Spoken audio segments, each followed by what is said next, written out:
a nossa cordial saudação a todos que estão conosco para mais um estudo da Palavra de Deus. Nesta semana em que na cristandade se comemora a ascensão de Jesus.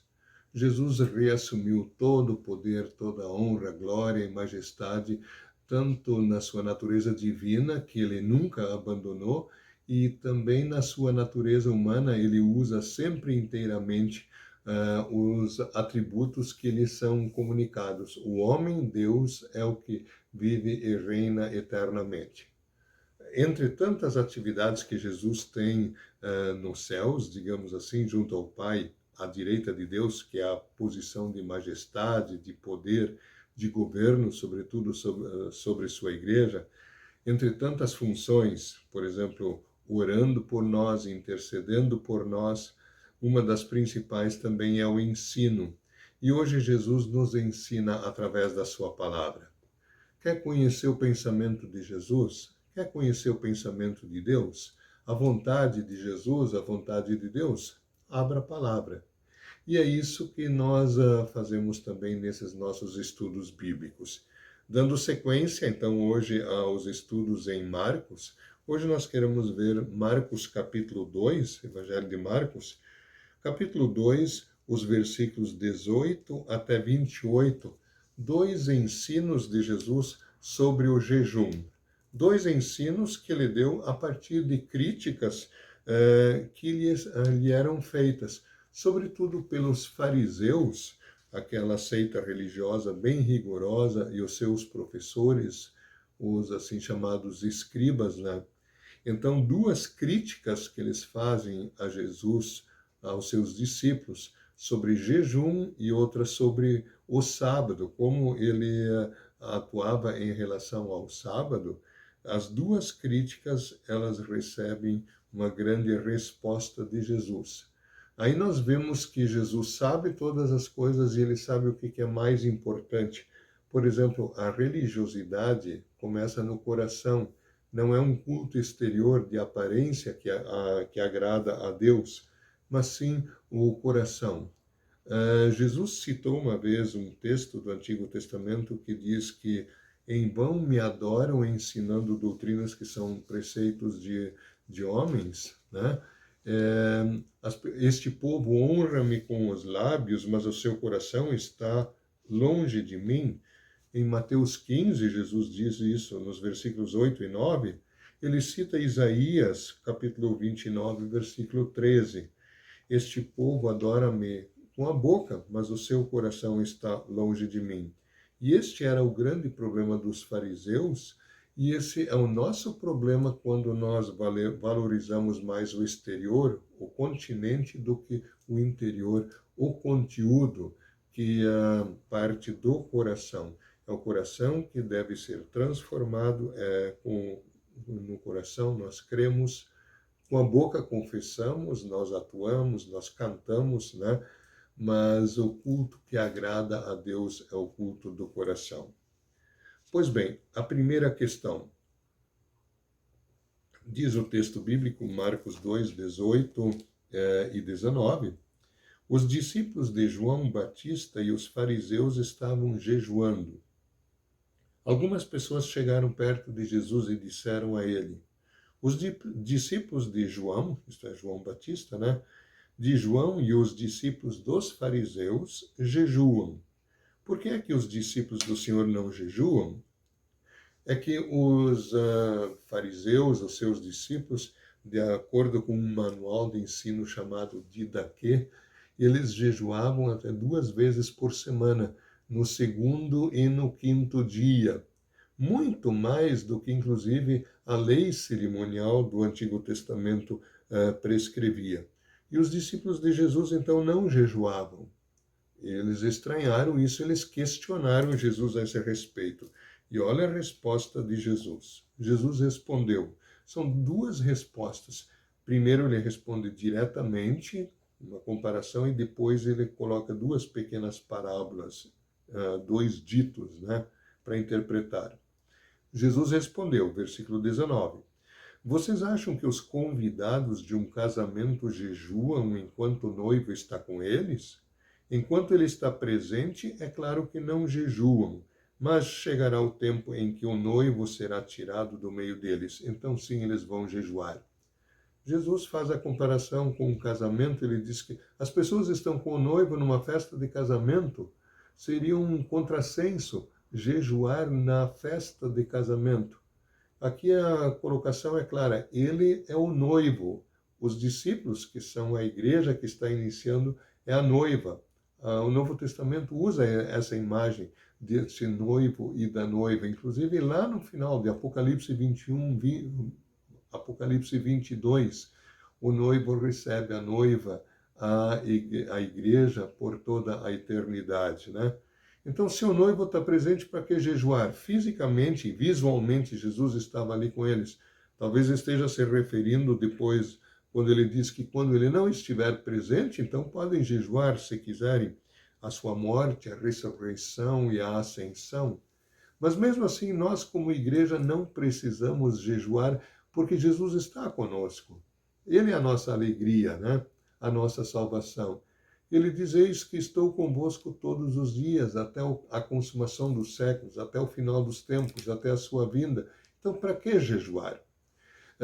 Martinho Lutero, escrevendo sobre como se preparar para a Santa Ceia, na sexta parte principal do Catecismo Menor, ele diz assim, jejuar e preparar-se corporalmente é sem dúvida uma boa disciplina externa, mas verdadeiramente digno e bem preparado é aquele que crê nas palavras dado e derramado em favor de vocês para a remissão dos pecados.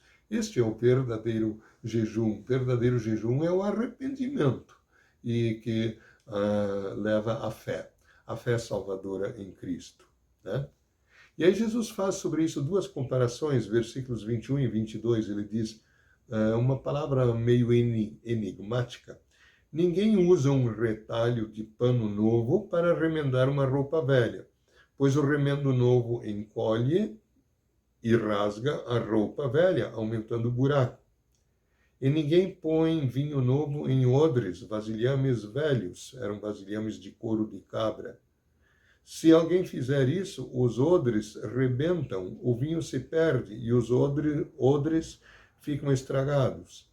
Por isso, o vinho novo é posto em odres novos. O remendo novo, o pano novo, o vinho novo, aqui na comparação, é Jesus, é o Messias, é o Salvador.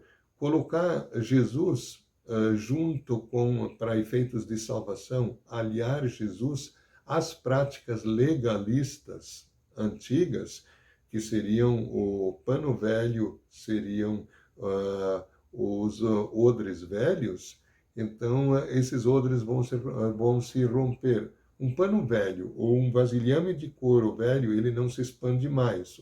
O novo, então, quando lava um pano novo, ele encolhe e ele vai arrebentar o velho, né? E o vinho novo, é um vinho talvez ainda até como que fermentando. Ele aumenta, ele vai arrebentar este odre velho, né? Jesus rompeu com o pano velho da lei. Jesus rompeu com o odre velho da lei.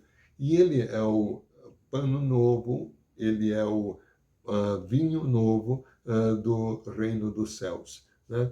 Então você não pode se apegar para efeitos de perdão dos pecados e vida eterna, para efeitos de salvação, se apegar em parte a Jesus e em parte na prática de leis ordenadas ou até não ordenadas, como a quantia de jejuns que eles praticavam. Jejuar não vai melhorar o coração de ninguém.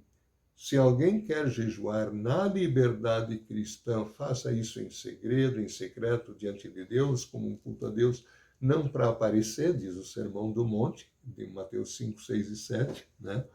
Mas ninguém é obrigado a jejuar, porque nós temos o Messias, o Salvador, entre nós. Dito isso, vamos à segunda parte, sobre o sábado. Novamente, uma crítica a Jesus e a resposta de Jesus. Versículo 23, Marcos 2, 23 adiante. Num sábado, Jesus e os seus discípulos estavam atravessando uma plantação de trigo. Enquanto caminhavam, os discípulos iam colhendo espigas. Então alguns fariseus perguntaram: por que é que os seus discípulos estão fazendo uma coisa dessas que a nossa lei proíbe fazer no sábado? Jesus respondeu: vocês não leram o que fez Davi quando ele e os seus companheiros não tinham comida e ficaram com fome? Ele entrou na casa de Deus na época do grande sacerdote Abiatar, comeu os pães oferecidos a Deus e os deu também aos seus companheiros.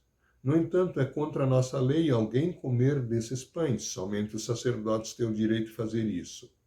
E Jesus terminou dizendo: o sábado foi feito para servir as pessoas e não as pessoas para servirem o sábado.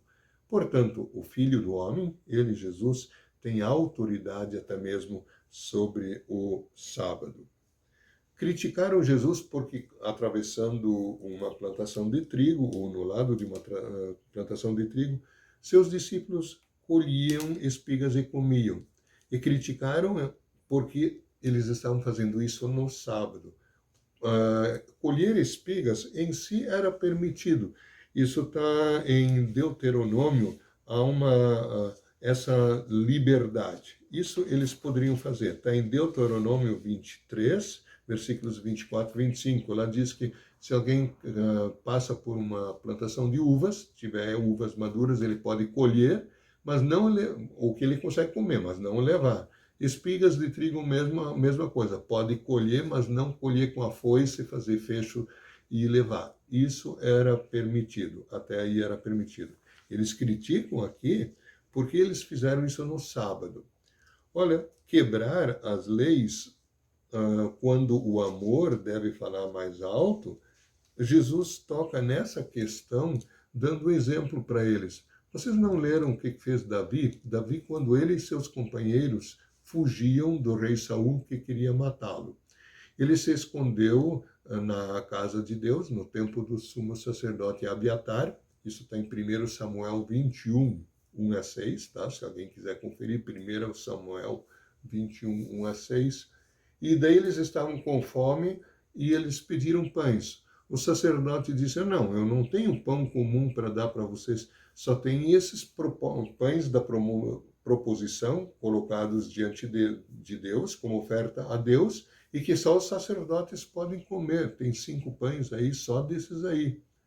Mas nós estamos com muita fome e tal. Tudo bem. O sacerdote pegou desses pães que o povo comum não podia comer. Ele quebrou essa regra, essa lei por amor, né? E deu a Davi e seus companheiros e eles comeram, sem problema, diz Jesus. Então, qual é o problema? Se eles quebraram a lei ali, só um exemplo, nós não podemos quebrar a lei também? O sábado, a lei do sábado, ela existe, diz Jesus. Na sua época, ela existe. Mas o sábado foi feito para servir as pessoas e não para escravizar as pessoas. O sábado foi feito para descansar e para ter um tempo especial para Deus. No Novo Testamento, os cristãos optaram pelo domingo, o dia do Senhor, o primeiro dia da semana, optaram como dia principal de cultos, mas poderia ser qualquer outro dia, e pode ser. Optaram pelo domingo, vem de Senhor, domínio, né? Domingo é o dia do Senhor, o dia da ressurreição de Cristo, o dia mais importante, o dia que garante a liberdade para nós, a libertação do pecado, da morte, do inferno, de Satanás, e nos coloca numa nova perspectiva de vida, uma vida de alegria, com Jesus nos corações, vivendo com o Messias, né? Então, o sábado não serve para escravizar as pessoas. Se tiver que fazer uma coisa que no sábado, mesmo que as leis cerimoniais e as leizinhas deles proibissem, poderia fazer no sábado, né? Então, Jesus diz: vocês são os hipócritas, vocês seguem as leis de vocês, algumas à risca e outras, em outras ocasiões ele fala disso, vocês quebram essas leis. Sem problema se os meus discípulos comem espigas, passando por uma plantação de trigo, comem no sábado. Qual é o problema? Queridos amigos, amigas, esses dois ensinos sobre jejum, sobre o sábado, nesses Jesus também vai se revelando como Filho de Deus, que sabe todas as coisas, que está acima de tudo, ele vai se revelando como o Messias. Nós não somos salvos, não temos o perdão dos pecados e a vida eterna por obras da lei, por cumprimento de leizinhas, mas unicamente pela fé em Jesus Cristo. E o nosso culto exterior, ele pode ser ritual, ele é ritual para efeitos de decência e de ordem, mas ele deve refletir os nossos corações, que humildemente e alegremente respondem ao amor de Deus. Tá? Eu termino com uma citação que eu vi certa vez de um professor americano com quem eu fiz um curso. Ele disse assim, em termos espirituais ou teológicos, religiosos, nós podemos fazer a seguinte distinção entre tradição e tradicionalismo. Tradição é a fé viva dos mortos, quer dizer, os que vivem na mesma fé em Cristo que os antepassados viveram. Tradição é a fé viva dos mortos, nesse sentido. E tradicionalismo é a fé morta dos vivos. A pessoa fazer as coisas só por tradição, só por costume, e achando que isso vai ser agradável a Deus. Tradição é a fé viva dos mortos, tradicionalismo, a fé morta dos vivos. Achei muito interessante esse dito, esse trocadilho, né? Que Deus faça com que nós sempre respondamos ao seu amor alegremente e fiquemos em Cristo Jesus. Vamos orar. Amado Deus e Pai Celestial, muito obrigado por mais esses ensinos, que nosso Senhor Jesus Cristo, que vive e reina eternamente e que voltará para levar os seus para junto de si no dia do juízo final, que ele nos deixou estes ensinos. Faze com que a nossa adoração a Ti seja verdadeira, que comece no coração, que o culto exterior reflita sempre o Teu amor que está em nossos corações, a verdadeira fé em Jesus Cristo. Oramos em nome e por amor desse Cristo Jesus. Amém. Muito obrigado por terem estado conosco mais uma vez. Até a próxima oportunidade.